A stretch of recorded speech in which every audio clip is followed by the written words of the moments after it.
సాధించడమే మీ లక్ష్యమా? ఎంబీబీఎస్ సీట్ల గైడెన్స్ కోసం తప్పక విచ్చేయండి మెగా ఎడ్యుకేషన్ మేళా. దేశవ్యాప్తంగా నిలిచిన వైద్య సేవలు 24 గంటల పాటు నాన్ ఎమర్జెన్సీ మెడికల్ సేవలు బంద్. అత్యవసర సేవలకు మాత్రమే అందుబాటులో డాక్టర్. నిరసనలో పాల్గొన్న ప్రభుత్వ ప్రైవేటు వైద్యం. యువ డాక్టర్ హత్యకు నిరసనగా ఐఎంఏ నిర్ణయం. దేశం అట్టుడికిపోతుంది. కోల్కతాలో యువ డాక్టర్ అత్యాచారం హత్య ఘటనపైన దేశవ్యాప్తంగా ఆందోళనలు జరుగుతున్నాయి. డాక్టర్లు రోడ్లపైకి వచ్చి నిరసన తెలియజేస్తున్నారు. మృతురాలికి న్యాయం చేయాలని డిమాండ్ చేస్తున్నారు. ఈ క్రమంలో ఇండియన్ మెడికల్ అసోసియేషన్ కీలక నిర్ణయం తీసుకుంది. 24 గంటల పాటు దేశవ్యాప్తంగా వైద్య సేవలను నిలిపివేసింది.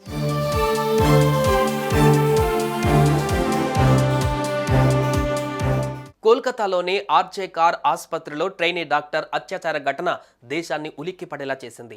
నిర్భయ ఘటన తర్వాత యువత ఏ రీతిలో అయితే రోడ్లపైకి వచ్చి నిరసనకు దిగారో ఇప్పుడు ఈ ఘటనపై కూడా అలాగే స్పందిస్తున్నారు. విరామం లేకుండా న్యాయం కోసం పోరాడుతున్నారు. సామాన్య ప్రజలు కూడా గలం ఎత్తుతున్నారు.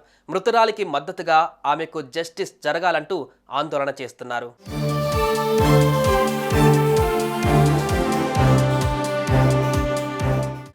ఈ క్రమంలో ఆగస్టు 17 ఉదయం 6 గంటల నుంచి ఆగస్టు 18 ఉదయం 6 గంటల వరకు అంటే 24 గంటల పాటు దేశవ్యాప్తంగా డాక్టర్లు వైద్య సేవలు నిలిపివేశారు. ఈ 24 గంటలు ఆందోళనలు చేపట్టారు. దేశంలోని అన్ని ఆసుపత్రుల్లో ఓపీ సేవలు ఆగిపోయాయి. మళ్ళీ ఆదివారం ఉదయం 6 గంటల తర్వాతే డాక్టర్లు సేవలకు అందుబాటులో ఉంటారు. అప్పటి వరకు అత్యవసర సేవలు మాత్రమే వైద్యులు అందించనున్నారు.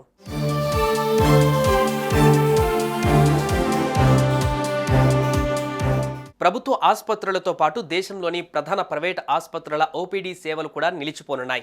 దీంతో దేశవ్యాప్తంగా చికిత్స పొందుతున్న రోగులు ఇబ్బందులను ఎదుర్కొనే అవకాశం ఉంది. ప్రభుత్వ ఆసుపత్రులతో పాటు పలు ప్రైవేట్ ఆసుపత్రులు కూడా సమ్మె చేస్తున్నాయి. దేశంలోని అన్ని ప్రధాన ప్రభుత్వ ఆసుపత్రుల్లో వైద్యులు, నర్సులు పాల్గొంటున్నారు. కొంతమంది అత్యవసర రోగులు, ఐసీయూలో చేరిన రోగులకు మాత్రమే వైద్యులు, నర్సులు చికిత్స అందిస్తున్నారు.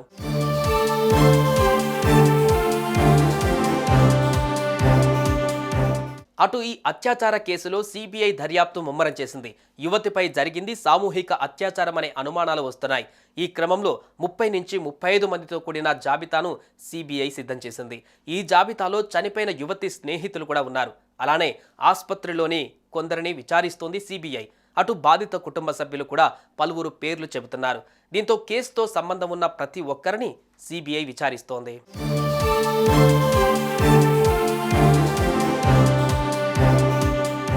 ఈ 24 గంటల వైద్య సేవలు నిలిపివేయడం కారణంగా రోగులు ఇబ్బందులు పడతారు. కానీ డాక్టర్లకు రక్షణ విషయం ఏంటి అనేది వారి ప్రశ్న.